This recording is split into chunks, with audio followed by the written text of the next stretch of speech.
I lost my legs to save Tina. Married for 3 years. She let her friends and family insult me. I questioned her. She impatiently rubbed her forehead. They're just stating facts. Back then, I didn't ask you to save me. Nobody asked if I wanted that. All my youthful admiration turned to ashes in that moment. That night, I spiked her milk with sleeping pills. When she was asleep, I cut off her legs, held her as she screamed in pain and fell asleep. When I opened my eyes, I was back 3 years ago, before the accident. Tina's quite something, sticking with a cripple for 3 years. You wouldn't understand, brother. Maybe Tina's got some special kink, you know? This cripple in bed. Heh, I say. Ben's scheming deeper, using one leg to tie Tina down for life. Laughter echoed from the hotel room. I stood outside, fists clenched, until the laughter stopped. Tina's low voice came through. All right, that's enough. Someone feigned surprise. No way, you're not really into that cripple, are you? After a pause, I heard, as if, I don't have a special kink. Face a cripple every day. It's annoying. If not for 3 years ago. Ben, what are you doing here? The door opened. Everyone looked at me. Mockery, sympathy, but no surprise. Tina had a moment of panic and guilt. She strode over with a voice full of blame. You know your situation, so why re you here? I sat in the wheelchair and met her eyes, silently held up my phone. You told me to come. An hour ago, Tina texted me, said she drank too much, to pick her up. Tina pushed me into the room, closed her eyes and sighed.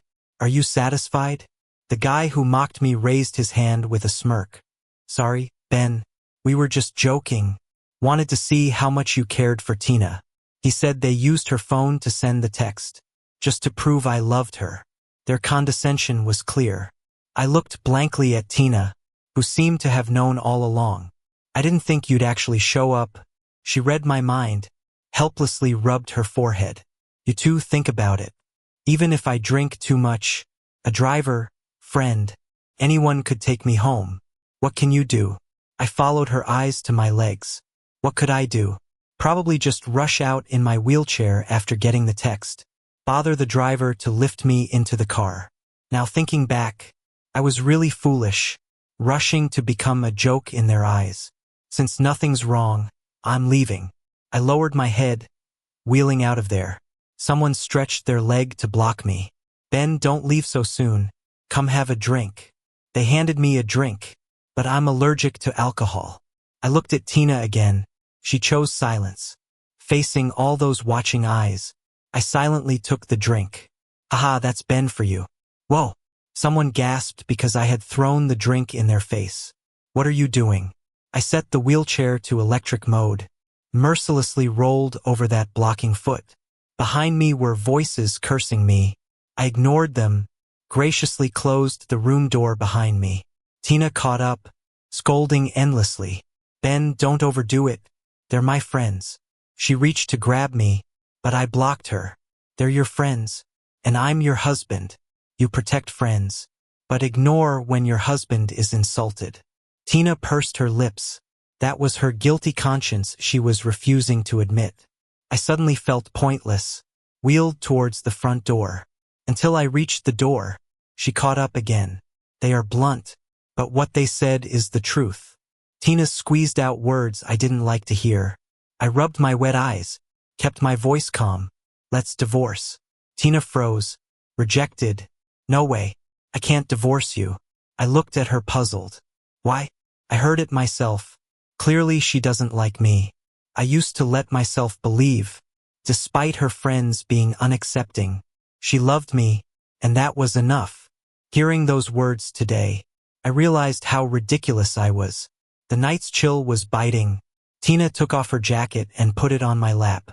It's my fault. Those were drunken silly words. Don't believe them. We are not divorcing. Her minty scent surrounded me, and I couldn't hold back. She pushed my wheelchair through the bustling streets. I'll take you home. She pushed me slowly on the nighttime street. She was lost in thought, too lost to notice a bump in the path. I spoke up to warn her. A quick apology, then silence again. I began to speak. I hope you know, if you find it troublesome, if you don't love me, we can divorce. I liked Tina for 10 years, but that doesn't mean I'd cling. Tina's voice not too happy. I said we are not divorcing, Ben. I closed my eyes, said nothing more. Memories surged back. 3 years ago, the moment the lab ceiling collapsed, I instinctively pushed Tina away. I saved her, was struck unconscious.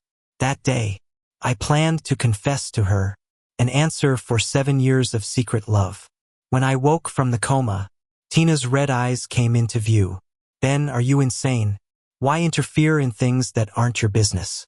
I opened my mouth, realized my throat was terribly hoarse. I wanted to tell her it was okay, because I liked her, and to repay a debt. My parents died when I was young. Without her help, I'd have lived miserably.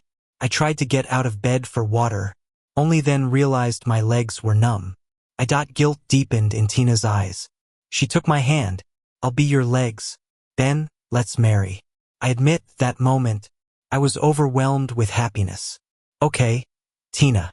Actually, I liked you for 7 years. Tina held my hand tight, silent. I instinctively ignored the hint of reluctance in her eyes. Waking up in the morning, Tina was gone. On the nightstand, a hot milk she left for me. Recently, work's been crazy at the company. Don't wait up for me for dinner tonight. I took a sip of milk. It was sweet, but I never liked sweet milk. A loud clatter came from outside the door, followed by someone yelling, "Bro, good morning." It was Mike. I sighed deeply, thinking, what a pain in the neck. Mike slung his arm around me, but his eyes were full of sarcasm. You're something else, always causing trouble for Tina. There were several key contacts at yesterday's drinking event that she needed to connect with, and you went and messed it all up for her. What do you plan to do about it, bro? I looked at Mike calmly. You can have Tina divorce me. After the thrill of happiness faded, I occasionally sensed Tina's helplessness too. She always keeps me at arm's length. Her friends weren't always like this with me. I get it. They're just voicing what Tina can't say. I've said it more than once. If it's about a life-saving debt, it's unnecessary. We can get a divorce. But she never agrees. Mike sneered. You don't think my sister's not divorcing you because she likes you, do you? He forcefully dragged me into a wheelchair. I struggled, but it was useless. What's a cripple like me going to do? He chuckled in my ear. Come on. I'll show you something interesting. The interesting thing Mike was referring to was Tina having a cozy date with another man. Through the glass of the couple's restaurant, I saw Tina tenderly fixing another man's hair by his forehead. The love in her eyes was almost overflowing. Mike smirked. See that? That's who my sister really likes. I didn't get it. Why doesn't she divorce me then? I'm not the one clinging on. Mike grumbled. Isn't it because you used saving her as leverage against my sister? If she divorces you, what would people think of her? An ungrateful person? Stop pretending to be generous. You planned all this. I don't understand why everyone thinks saving Tina was some calculated move on my part. I only lost my legs, whereas she lost her freedom. The people inside were too focused to notice me not far away by the window. I smiled, wheeling myself closer, and knocked on the glass gently. Mike was caught off guard. What are you doing? He asked, stunned. It was funny. He brought me here but only wanted me to sulk in silence. He couldn't stop me now. The two inside noticed us, surprise and panic crossing their faces. Tina quickly appeared before me. Ben, let me explain. She didn't know what to say and glanced disapprovingly at Mike. Who let you bring him here? Mike shrugged. I'm just looking out for my true brother. You two are the ones with history. I was dumbfounded. History. Back when I was about to confess and subtly ask Tina if she had a boyfriend, her answer was no. Otherwise, I never would have mustered up the courage. Ben, just go home. Tina scolded Mike briefly, then called a cab for me. Wait. I raised my hand to stop her. I want to chat with the gentleman inside. Ben? Tina frowned, unhappy. I gently took her hand. You'd better listen to me. Otherwise, I won't hesitate to yell homewrecker right here. I'm a disabled man. I've faced enough judgmental stares to be immune to them. The one's losing face will be you. Tina frowned even deeper, but she clearly cared about the guy inside. In the next moment, she wheeled me into the restaurant. Tina, is this your husband? The guy who saved you? The man seemed to know me. He rested his head on his hand and smiled at me. Hi, I'm Eric, Tina's first love. They act like they're not malicious, yet it's all malice. Tina, take Mike and sit over there. I want to chat with Ben, Eric said with authority in just a few sentences. Tina and Mike sat not too far away, watching us worriedly. Eric casually stirred his coffee. If it weren't for you, I'd be the one married to Tina. I didn't know. I told him, I've never seen you in her circle. I had no idea she had a first love. Eric lifted his head with a somewhat sorrowful look. We dated secretly because of my family. Tina said her family wouldn't approve, only Mike quietly supported us. For 2 whole years, we dated in secret. Before the accident, we were ready to confess to our families. Sadly, you got in the way. No wonder Mike was so bitter when he found out I was marrying Tina. But how is this my fault? I repeatedly confirmed if she was single. It was she who chose to hide it and later chose to marry me. Eric saw my thoughts and chuckled. Curious why she'd choose to marry you? I looked up at him, instinctively knowing this wouldn't be good. Because she found your secret love diary. Ben, Eric's tone was resentful. Of all times, she discovered it after you lost your legs and fell into a coma. In front of Tina's parents, and you say it wasn't intentional, Ben. My mind went blank. So she read my diary. Tina wanted to pretend she hadn't seen it. But her mother happened to see it first. The elders meant well. They watched me grow up. Our families were longtime friends. So that day, Tina's mom asked, "Do you like Ben?" They thought if both parties had feelings, it'd be a good match. Tina, misunderstanding it as pressure from them, decided, I'll marry him. She gave up on Eric under the pressure she thought was there and married me. Now I get it. I remembered how I excitedly poured my heart out after learning Tina wanted to marry me. What a joke. She could divorce me now, but she doesn't, and that baffles me. Eric smirked. Because you're useful. Tina's at a crucial point in her career. If people knew she dumped her savior, what would they say? Ben, you've already made it tough for her once. Don't do it again. Okay? All these plots, who knows if your parents' fatal accident was karma. I couldn't hold it in anymore. I threw the coffee in his face. He can say anything he wants. But he shouldn't have mentioned my deceased parents. Ben, what are you doing? Tina rushed to stand in front of Eric. I pointed at him. He insulted my parents. Eric looked embarrassed. I didn't. I was just explaining our past. He's the one. Tina glared at me. Apologize. I stared at them for a moment and then laughed. All right. Before I apologize, can I have a word with you? Tina didn't say anything, which meant she agreed. Come closer. There's something only you should hear. She leaned in, and smack, I slapped her hard. Let's get a divorce. Tina's face turned dark. Ben, I told you we can't get divorced. Is it that important to keep your reputation? I thought. But this time, I'm not willing to sacrifice my dignity for her. You can wait for the lawsuit then, I said, turning my wheelchair to leave, but she yanked me out with force, and I hit the ground. Tina's eyes were red. Divorce? Who would want you, a cripple, without me?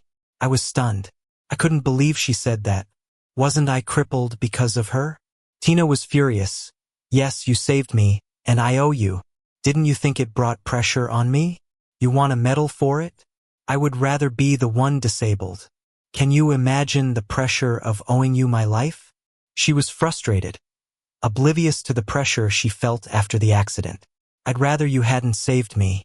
I was dumbfounded, humiliated beyond words, and lost control of my bladder. Seeing this, Tina quickly picked me up and put me back in the wheelchair. Look at you now, what can you do without me?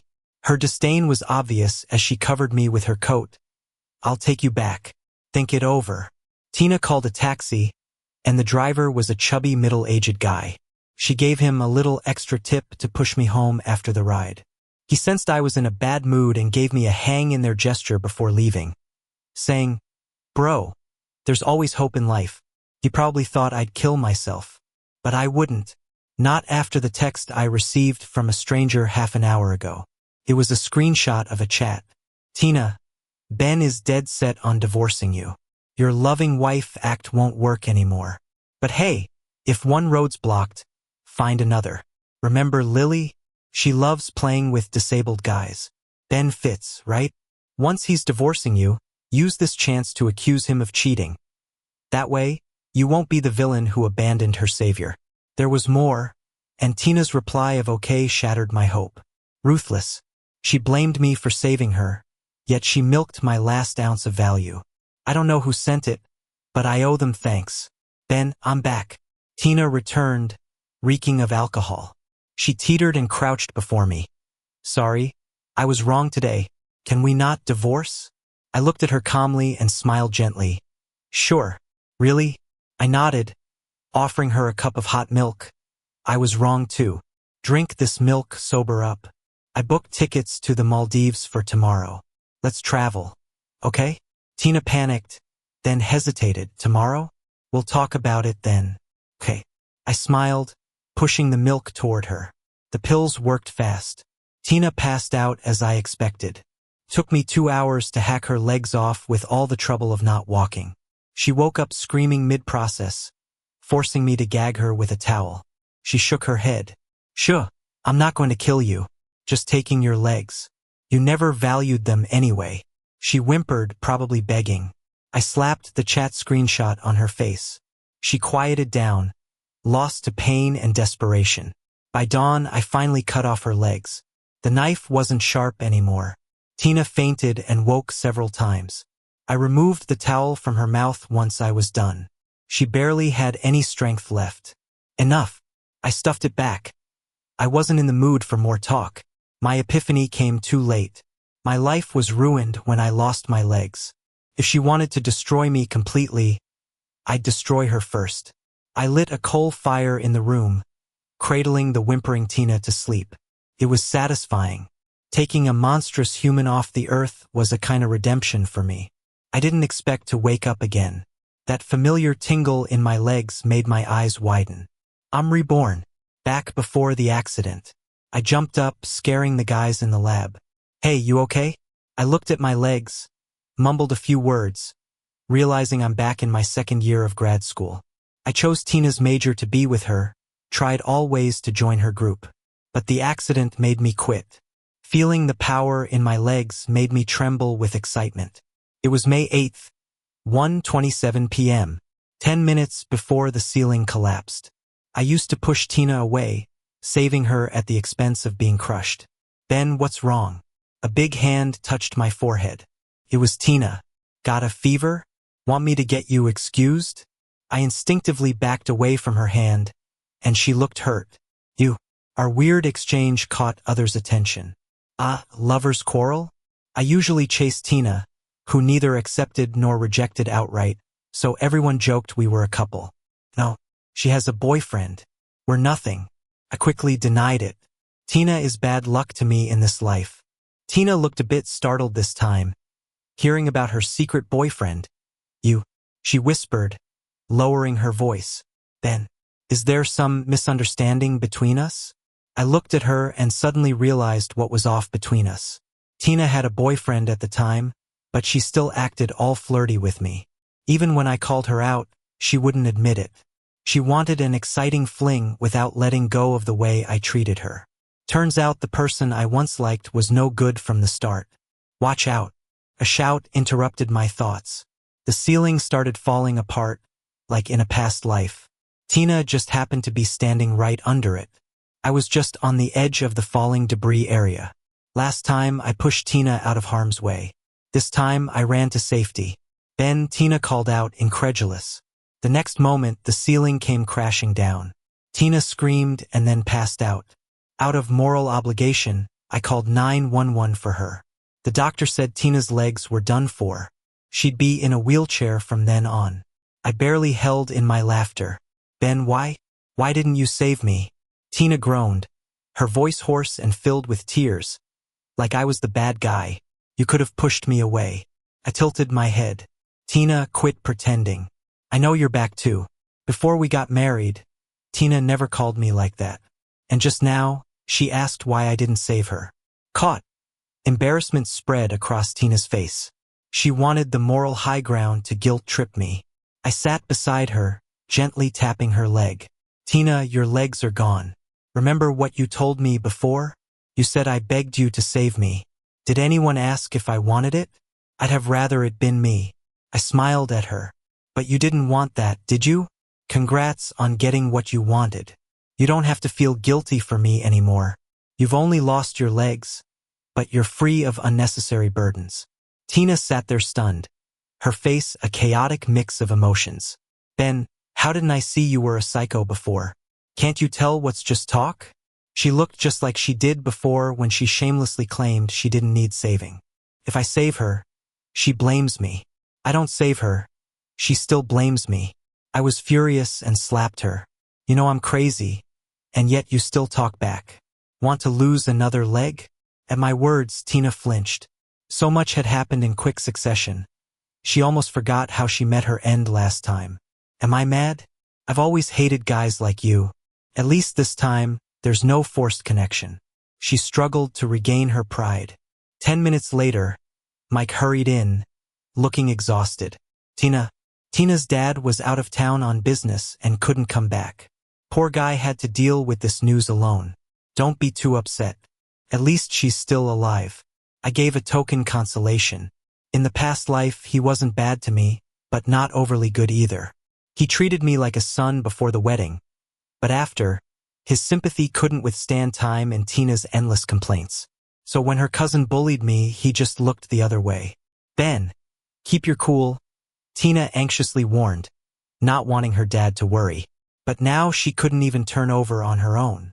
Ben, her mom and I are so busy. Thank you for being here for Tina. Tina's father tearfully clutched my hand. I know you have feelings for Tina. In this situation, he couldn't continue. I understood what he meant. He was worried Tina would end up alone, just like he'd once worried about me. I spoke up without hesitation. Uncle, I only see Tina as a sister, plus she has a boyfriend. Tina's father looked at her in disbelief. Is what Ben said true? Tina pressed her lips tightly. She didn't want to admit it so soon, but I forced her hand. I thoughtfully added I already called him. He's on his way. I don't want to be the third wheel breaking them up. Hope you understand. Just as I spoke, Eric appeared at the door in a white shirt, shocked and tearful like Tina's dad. He'd met Eric before. He didn't like him much, since Eric came from a family with 2 sisters and a brother, not suitable for his daughter. But now wasn't the time to say much, so he awkwardly excused himself to get food. Seeing Eric, Tina avoided eye contact. Ben, you shouldn't have called him. I can't face him like this. Before she could finish, a faint yellow stain spread across the sheets. Instinctively, Eric stepped back with a hint of disgust in his eyes. Tina saw it and her pride took a hit. Ben, she pleaded with her eyes. I stayed unmoved. What? You think I'll help with that? Your boyfriend's here. Isn't that more appropriate? Finishing with Tina, I turned to Eric. I've heard a bit about your love story. So passionate it's supposed to last a lifetime, right?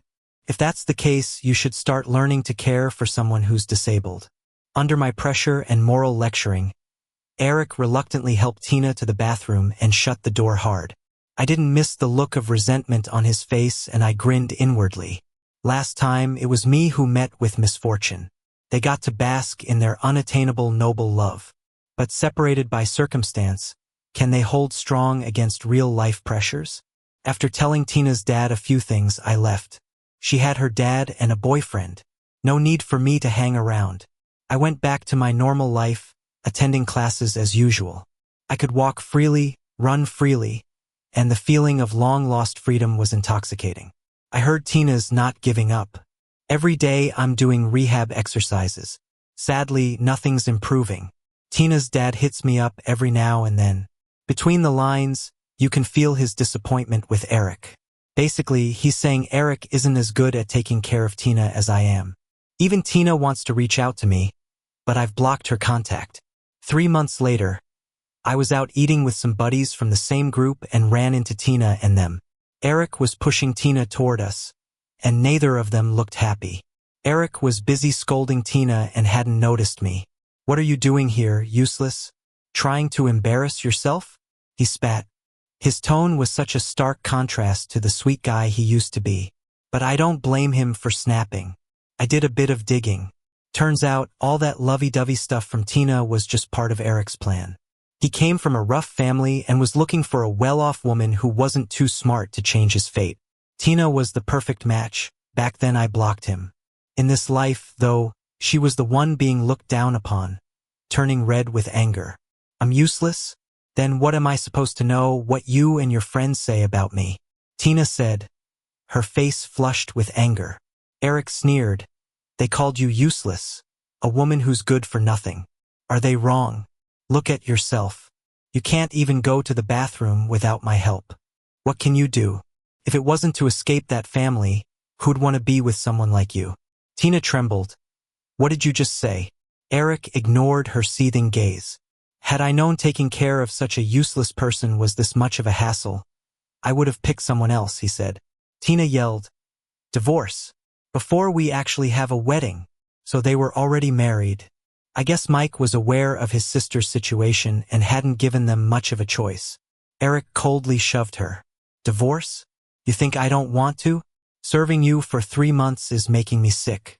If it wasn't for your damn mom, you think I'd marry you?" To see what's beneath the facade was shocking, but someone like Eric and Tina were just fitting. I couldn't keep myself from laughing out loud. They finally noticed me. Eric, seeing I was there, quickly ditched Tina. "This hot potato. Perfect timing, take your sister," Eric said. During Tina and Eric's secret fling, she always introduced me as her brother. Eric glanced at Tina indifferently. "I'm going back to the party. Don't mess things up for me," and walked off without a glance, leaving me and Tina facing each other. She was in the same mess I had been. "Tina, remember how your friends used to talk about me?" Tina turned her head, her body trembling slightly. "Sorry, I didn't know. I interrupted her. You knew everything. You just didn't care unless it happened to you. Cheer up, Eric hasn't treated you that badly. He just cursed at you. You didn't end up with the old ladies with quirky hobbies, did you?" I meant to comfort her, but her face turned ghostly pale. "No, Ben, listen to me, I never meant to hurt you. I had everything planned. The room was set with knockout incense. He'd be out cold before doing anything. We just had to pretend the next day." She was explaining, animatedly, until she saw my icy gaze. Actually, back then I did kind of fall for you," she whispered. Slap. I hit her as hard as I could, and a few more times for good measure. "Ben?"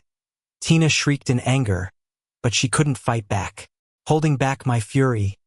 "How dare you mention love? Giving me away to other women is love. Letting your friends humiliate me is love. Two-timing is love. It's not that you love me, you just found yourself useless. Fell out of your first love. You just wanted someone who would wholeheartedly be by your side. Can someone as selfish as you even use the word love?" After that day, Tina didn't reach out again. My life got better and better. Occasionally, someone would bring up Tina, how poorly she's doing. I heard Eric's decent enough to her around Mike, but he'd beat and cuss at her behind closed doors. Why Tina takes such crap in silence is beyond me. Maybe she really loves Eric. Mike called me a few times, implicitly treating me like a confidant. Said, "That Eric, I can't believe I thought he was such a kind soul. Turns out he's got a heart of darkness." "Ben, bro, it would have been so much better if it was you marrying her." I just chuckled, "Don't say that. Tina and I are siblings." Mike probably pouted over the phone, "You're not actually siblings, just raised together for a few years. Didn't even share a household register." "Ben, why don't you crash the wedding? It's early next month." Hearing him, I flinched, remembering before Tina and I got married. Mike wasn't so malicious. After we married, he suddenly changed, growing closer with Eric. Now Eric, about to marry Tina. Could it mean? Casually, I asked Mike, "You don't like?" Before I finished, there were immediate denials from the other end. "No way, how could I ever like Tina?" Silence hung between us, and Mike stammered, "All right, maybe a little, but she's my sister, it's impossible. So I want to find her a good brother-in-law." "Ben, you sure you won't consider my sister?" I laughed. brushing him off, saving the recording as I spoke. "I'll be there," I said. Mike whooped in excitement. A month later, I showed up at the wedding. As I arrived at the location, Tina was being pushed out by Eric to greet the guests. Probably feeling embarrassed, she gritted her teeth. "You really had to drag me here?" Eric smacked her on the back of the head. "Keep talking, and I'll rip that mouth of yours." Didn't expect their relationship to sour so bad. But for them to still go through with the wedding, thanks to Tina's dad who seemed bent on tormenting Eric. When Tina was okay, he wouldn't stand for a guy from Eric's background going near his sister. But now Tina's incapacitated. Well-off families naturally wouldn't marry their daughters off to her fiancé. Tina's dad used to eye me as her future husband. But a few months ago, Tina was bent on being with Eric. Now she's too embarrassed to ask me to take her back. Eric's family is all about the money, right? So, Tina's dad just threw $300K their way, practically buying Eric. Eric's folks took the cash and happily handed over his household registration booklet. At first, Eric was willing to play along and take care of Tina for the money. But after the wedding, he realized he was outright purchased by her family. Uncle Tom wasn't going to give him a single dime either. Divorce? No way. Wasn't it supposed to be epic love? Well, guess it's more like a locked-in deal. Tina spotted me. She watched from a distance, her eyes on my legs, like she missed them. Her dad remained MIA, a blatant slap to Eric. But I don't get it. Did Tina's family give up on her too? Sitting at the family table, Mike caught my eye and secretly gave me an okay gesture. It was part of his plan. Air out all the moments between Tina and me midway through the wedding. According to Mike, Tina's got feelings for me, and that would supposedly lead her to regret and maybe even call it quits on the spot. It would mess up the wedding and humiliate Eric big time. Of course, Mike left out the fact that it would put me in an awkward spot too. His scheme was so loud I had to play along quietly. "Oh hey, isn't that Tina's little sidekick?" That familiar voice. I turned around and saw the friend who used to make it tough for me when Tina was around. "Tisk, you've got that look. Can't get over something useless. Huh? You got some kind of thing for broken projects?" His words were insolent, disrespecting both me and Tina. "Leo, if you don't want to eat, scram." Tina appeared beside me without me noticing, yelling at her ex-friend. Leo sized us up dismissively. "You think you're some big deal? Look at you, pathetic. Feeling sorry yet? Well, your dad already took your 12-year-old sister home. Turns out, Tina's got a sibling out of nowhere. Surprise, surprise. Seems like her dad's finally given up on her. As for Uncle Tom, whatever. Leo, get out." Tina was nearly at her breaking point, but she couldn't get up and hit him. Leo, despite being chucked out by Tina, just plopped down again. "Get out. What's your deal now?" Eric came rushing over and gave Tina's lifeless leg a quick kick. "You don't think you've embarrassed me enough today, huh?" Eric threw verbal jabs at Tina again. "Give her a break, man. Show some respect in public." Leo laughed out loud. "Besides, the old flame's here too," he said with a glance my way. I wasn't looking to cause any more drama, but Leo's as low as ever. From this life or the last. I grabbed the wine and splashed it on him, warning him with a cold look. "How you treat Tina, that's your business. But you better keep your filth away from me. Otherwise, I don't mind spilling your little secrets. Like about that John thing." Back in the day, Leo was all about hooking up folks with twisted tastes. That John. The one he set up for Tina back then. Hearing John's name dropped, Leo fell silent fast. Then, Tina choked out my name. "I'm sorry. I had no idea life after being disabled was like." Her confession was cut off by a giant screen suddenly lighting up. I spotted Mike rising with excitement. "Tina, why don't you go crash the wedding? Just set it for the 10th of next month." "Mike, you don't have a crush or anything, do you? Come on. How could I possibly like Tina?" "Yeah, maybe a bit, but she's my sis, dude. No way that'd happen. I just want to give her a good guy, you know?" The screen didn't show a video, but Mike and my chat came through loud and clear to everyone present. The wedding took an even more chaotic turn. Mike screamed to shut it down, while Eric lunged at him, starting a fistfight. He cursed as others struggled to pull him away. couldn't help but marvel. Growing up in such a misogynistic family? Yeah, what did you expect? Thinking about our peaceful chat over dinner, it all just seemed too ironic now. Amidst the clamor, I slipped away quietly. Behind me, I could still hear Ben calling my name. The rest I heard from folks. After Mike's little crush got revealed, his parents raised hell with their sister's family. They thought Tina must have crossed some line for Mike's feelings to get all twisted. Already disappointed in Tina, the family finally gave up on her entirely. Fortunately, that alleged girl's mom passed early on. Might as well treat her like their own and build up some real affection. Eric was coming unhinged, his reputation completely shattered. He wanted out, but Tina's family wasn't letting go. They blamed him for ruining their daughter. If it wasn't for him messing with Tina's head, Tina and I would have been a perfect match. My feelings for Tina were deep enough that I would have never ignored her in that accident. If someone had to lose their legs, let it be me. Marrying her would have been a noble cause for fame. Tina's family would have relished that. Half a year later, Tina ended it all, taking Eric with her. Word was Eric got involved with Leo, secretly handed Tina over to a creep with sick tastes. Waking up broke Tina mentally. Her cries of regret were mixed with curses on Eric, saying he deserved to die in misery. In her last incoherent moments, she wished for another chance to make it right. She'd choose Ben without hesitation. She hired someone to sneak into her home, swapping out Eric's vitamins with sleeping pills. While Eric slept, she set the house ablaze. Burned away with myself. After Tina passed away, I got a letter. It was from Mike. I figured it was just some empty apologies. Didn't even bother opening it. Just tossed it straight into the trash. Do it all over again? No way. Life doesn't give second chances to bad guys.